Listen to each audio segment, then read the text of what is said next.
चंदौली जनपद में पिछले 48 घंटों से दहशत का पर्याय बने ट्रिपल मर्डर आरोपी गुरप्रीत सिंह का सोमवार देर रात पुलिस मुठभेड़ में अंत हो गया। सकलडीहा थाना क्षेत्र के दरियापुर इलाके में लोकेशन इन्वेस्टिगेशन और घटना के रिक्रिएशन के दौरान आरोपी ने पुलिस पर हमला कर दिया, जिसके बाद जवाबी कार्यवाही में उसे 2 गोलियां लगी। गंभीर हालत में जिला अस्पताल ले जाया गया, जहां चिकित्सकों ने उसे मृत घोषित कर दिया। मुठभेड़ में 2 पुलिसकर्मियों के घायल होने की भी सूचना है। पुलिस अधीक्षक आकाश पटेल के अनुसार आरोपी गुरप्रीत सिंह ने महज 2 दिनों के भीतर 3 सनसनीखेज हत्याओं को अंजाम देकर पूरे जिले और रेलवे सुरक्षा एजेंसियों में खलबली मचा दी थी। आरोपी ने पहले 2 अलग अलग ट्रेनों पैसेंजर ट्रेन और जम्मू तवी एक्सप्रेस में यात्रियों की गोली मारकर हत्या की। इसके बाद सोमवार सुबह अलीनगर थाना क्षेत्र स्थित एक निजी अस्पताल में घुसकर भर्ती महिला मरीज की गोली मारकर हत्या कर दी थी। महिला मरीज की हत्या के बाद अस्पताल में मौजूद लोगों और स्थानीय नागरिकों ने साहस दिखाते हुए आरोपी को मौके से ही पकड़ लिया था और पुलिस के हवाले कर दिया था। इसके बाद पुलिस लगातार उससे पूछताछ कर रही थी और वारदातों से जुड़े साक्ष्य जुटा रही थी।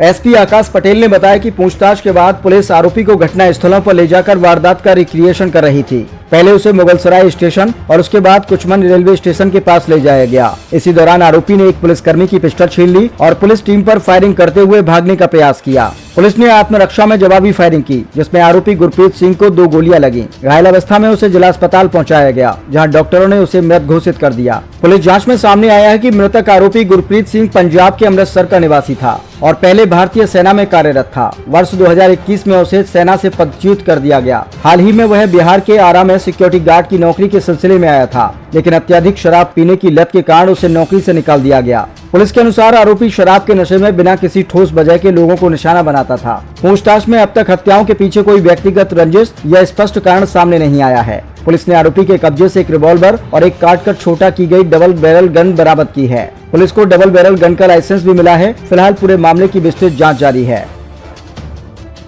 देखिए, जनपद चंदौली में थाना अलीनगर क्षेत्र में दिनांक 10 और 11 को 3 घटनाएं हुई थी, जिनमें 2 व्यक्तियों को अलग अलग ट्रेन में गोली मार के हत्या की गई थी और आज सुबह एक अस्पताल में एक महिला की गोली मार के हत्या की गई थी। इस प्रकरण में जो अस्पताल वाली घटना हुई थी, इसमें जो अभियुक्त था, इसको जनता के द्वारा पकड़ करके पुलिस हिरासत में दिया गया था। इससे जो पूछताछ में विवरण सामने आया था कि इसका नाम गुरप्रीत सिंह है और ये पंजाब में अमृतसर का रहने वाला है। ये पहले आर्मी में था। 2021 में आर्मी छोड़ने के बाद ये अपने घर पे ही रह रहा था और बीती 29 अप्रैल को ये सिक्योरिटी गार्ड की नौकरी करने बिहार में आरा में आया था, जो कि इसके द्वारा बताया गया पूछताछ में। साथ ही ये भी बताया गया कि शराब पीने का अत्यधिक लती था, जिसके कारण सिक्योरिटी गार्ड की नौकरी से इसको हटा दिया गया था। उसके बाद से ये बहुत ज़्यादा आक्रोशित था।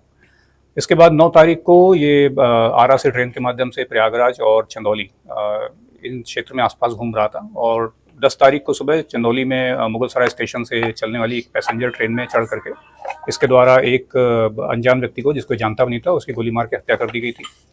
पुनः DDU स्टेशन से ही जम्मू तवी एक्सप्रेस में चढ़ करके इसके द्वारा फिर एक व्यक्ति की गोली मार के हत्या की गई थी और आज सुबह अस्पताल वाली घटना इसके द्वारा कारित की गई थी। पूछताछ में इन घटनाओं के कारणों के संबंध में पूछने पर कोई ऐसा ठोस कारण इसके द्वारा नहीं बताया गया। ना ही ये मृतकों को जानता था, ना ही उनसे किसी प्रकार का झगड़ा हुआ। एकदम रैंडम रूप से इसके द्वारा घटना कारित की गई थी। आक्रोश में जो घटनाएं की गई थी।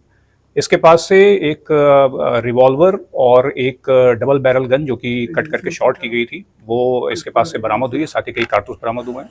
इस पूरी पूछताछ के बाद जो घटनाक्रम हुआ था, उसमें GRP की टीम और थाने की टीम, साथ ही SOG संयुक्त टीम के द्वारा जो घटनास्थल का रिक्रिएशन था, उसके लिए इसको ले जाया गया था। जहाँ पे पहले मुगलसराय स्टेशन पर इसको ले जाया गया, वहाँ पर इसने बताया कि कहाँ पे रुका था, किस प्रकार से क्या क्या चीज़ इसने करी थी। इसके बाद जो पहली घटना हुई थी कुचमन रेलवे स्टेशन के पास, वहाँ पर इसको जब ले जाया गया तो इसके द्वारा पुलिस टीम की पिस्टल छीन करके फायरिंग करते हुए वहाँ से भाग गया। तत्काल वहाँ पे अतिरिक्त पुलिस बल को बुलाया गया और कॉम्बिंग की गई। घेराबंदी के दौरान इसके द्वारा पुनः पुलिस टीम पर फायरिंग की गई, जिसमें 2 पुलिसकर्मी भी घायल हुए हैं। जवाबी फायरिंग में इसको 2 गोली लगी हैं, जिसके बाद इसको उपचार के हेतु CHC भिजवाया गया था। वहाँ से इसको जिला अस्पताल रेफर किया गया। जिला अस्पताल में लाने पर इसको यहाँ पर मृत घोषित कर दिया गया है और इसमें जो भी आगे की वैधानिक कार्रवाई है वो प्रचलित है। सर, इसके घर वालों से बात क्या हो पाई थी? जी, जिस समय इसकी अरेस्टिंग हुई थी उस समय घर वालों को सूचना दी गई थी। सर, ये जो असला इसके पास से बरामद हुआ, किस तरह का असला है? क्या वो लाइसेंसी असला है या? जी, जो इसके पास से DBBL डबल बैरल जो गन बरामद हुई है, उसका लाइसेंस भी मिला इसके पास, वो लाइसेंसी वेपन है। पिस्टल का रिवॉल्वर का लाइसेंस नहीं मिला है, लेकिन ऐसा प्रतीत हो रहा है कि वो लाइसेंसी रिवॉल्वर वो भी हो सकती है। इस बारे में आगे जानकारी की जा रही है। सर, एक जानकारी ये चाहिए कि ये जो आदमी था, जो साइको, एक तरह से रैंडमली मर्डर इसने किया, तो कुछ पूछा तो बताया क्यों आखिर मर्डर कर रहा था? नहीं, इसके द्वारा कोई भी ऐसा ठोस कारण नहीं बताया गया।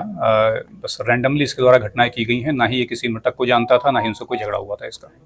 अच्छा, ये जो पहली बार भागा, ये भागा कहाँ से? कुसमुंड रेलवे स्टेशन के पास कि मूल? कुचमन रेलवे स्टेशन के आगे सकलडीहा आउटर में उतर करके पहली घटना करके वहां से भागा था।